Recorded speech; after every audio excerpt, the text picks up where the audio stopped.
그런 케이스로서 많이 언급이 되고 또 그 사건이 이제 국사법 재판소나 뭐 각종 다른 재판에 회부되었을 때도 그렇게 해석이 되었습니다. 그런데 이제 이번 사건과 관련해가지고 일부에서는 군함에 대한 그 북한의 이 공격이라고 이제 밝혀졌지만 시간이 이제 뭐 1개월, 2개월 너무 지나버리기 때문에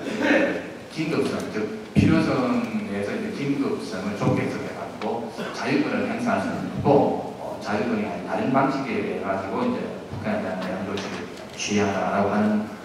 그런 입장도 있습니다만 그것은 1945년 이후에 자유권 행사에 대한 국제법의 관점을 잘 모르고 이제 하시는 말씀입니다. 현실적으로 이 9.11 테러라든지 아니면 뭐 포클랜드 전쟁이라든지 이런 여러 가지 케이스를 보게 되면 당장 이 건물이 무너지고 또 어떤 그런 먼 곳에 있는 이 장고의 영토를 다른 나라가 침략했는데 급박하게 그쪽으로 이동하는 시간이라든지 사고에 대한 원인의 규명 없이 바로 자유권을 행사할 수는 없죠. 그래서 지금도 이제 북한의 소행이라고 하는 것은 거의 뭐 우리가 심정적으로는 알고 있습니다만 어떤 증거를 밝히지 않은 상태에서 자유권을 행사할 수는 없기 때문에 우선적으로 이제 조사를 먼저 한다라고 하는 입장을 취하게 된 것이죠. 그래서 이제 만약에 그 북한의 소행이라는 것이 입증이 되면 당연히 우리는 자유권을 행사할 수 있습니다. 특히 지금 2차 대전 이후에는 핵무기가 대량 살상 무기 이런 것들이 이제 개발이 되기 때문에 뭐 긴급해야 뭐 1차적으로 받고 나서 조사를 하고 나서 뭐 공격하는 것들은 굉장히 의미가 없는 말이 되거든요. 즉 핵무기는 1차 공격을 받게 되면 뭐 이쪽이 완전히 이제 다 초토화가 되어버리기 때문에 세컨드 스트라이크 2차 공격이 상당히 이제 의미가 없게 되겠죠. 그래서 자위권에 있어서 선제적 자위권이나 anticipatory self-defense다 아니면 이제 preemptory self-defense다 혹은 최근에는 이제 이 선제적 자위권에 대한 법적 논란이 많다 보니까 주로 이제 이스라엘의 국제법학자들을 중심으로 해가지고 차단적인 자위권이라고 interceptive self-defense다 이런 말도 많이 하고 있습니다. 뿐만 아니라 지금까지 그 6.25 이후에 정말 그 일기 사태나 뭐 아웅 사태나 너무 많은 이 북한의 어떤 그런 무력 공격이 누적이 되다 보니까 여러 가지 우리가 상당히 참 굉장히 더 이상 참을 수 없는 그런 단계에 이르렀습니다만 이스라엘 강자들은 이런 누적되는 공격에 대해서도 accumulation of events라고 해가지고 자유권을 행사하는 그러니까 뭐 2년 정도, 3년 정도 쭉 모아가지고 다른 공격을 나중에 부분에 자유권을 행사한다. 그런 말. 그러니까 물론 이제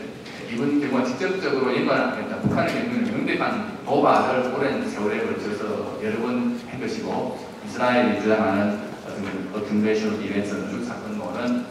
작은 그런 도발들을 한꺼번에 모아가지고 이제 자유권을 행사한다는 말이죠. 어쨌든 그 자유권 행사에 대한 국제법적인 추세가 이런 anticipatory self-defense나 accumulation of events나 이런 여러 가지 이제 사건을 통해 가지고 많이 발전하고 있는 것을 보더라도 우리가 자유권을 행사할 수 있다는 것은 명백한 것입니다. 그래서 결론적으로 말씀드리면 이 국제법이라고 하는 이런 분석의 틀 내에서 이제 우리가 이 사건을 보더라도 단순하게 보식적으로 이걸 해석하는 것이 아니고 결국 이런 중차대한 현실적인 우리의 무기, 자유권, 우리의 그런 독립, 국기를 지켜야 하는 입장에서는 상대방에 대한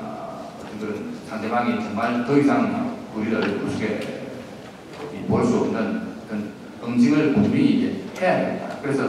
뭐 실질적인 무력 행사가 되건 아니면 이제 안전보장이사회나 주변국들, 선진국들의 그런 설득에 입각한 강제적인 조치가 되든 간에 그런 조치들을 취할 수 있는 이 근거로서 우리가 이제 국제법을 이용하는 것이 바로 이제 국제법의 존재의라고 저는 생각합니다. 그래서 우리가 이제 이 천안함 침몰에 대한 여러 가지 이제 국제법적인 분석, 제가 말씀드린 이런 자유권이라든지 분쟁의 평화적 해결, 분쟁의 강제적 해결 말고도 남북 간 여러 가지 이제 법적으로 볼 때 복잡한 문제가 있기 때문에 다른 입장에 대해서도 인들을 접근 시간 관계상 그런 것들은 말씀을 드리도록 하겠습니다. 한 가지만 추가로 말씀을 드리게 되면 이제 남북 간에는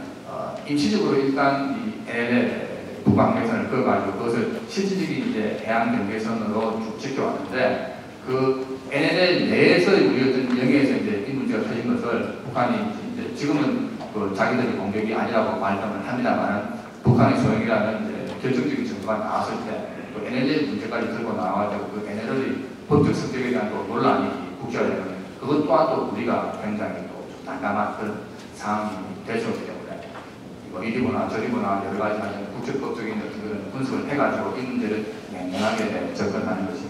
중요한 것입니다. 두서 없이 지금은 짧게 말씀을 드렸는데 자세한 사항하고 주 토론을 통해 가지고 더 논의할 수 있을 것을 생각하고 대략 이 정도로 발표를 마치겠습니다. 감사합니다.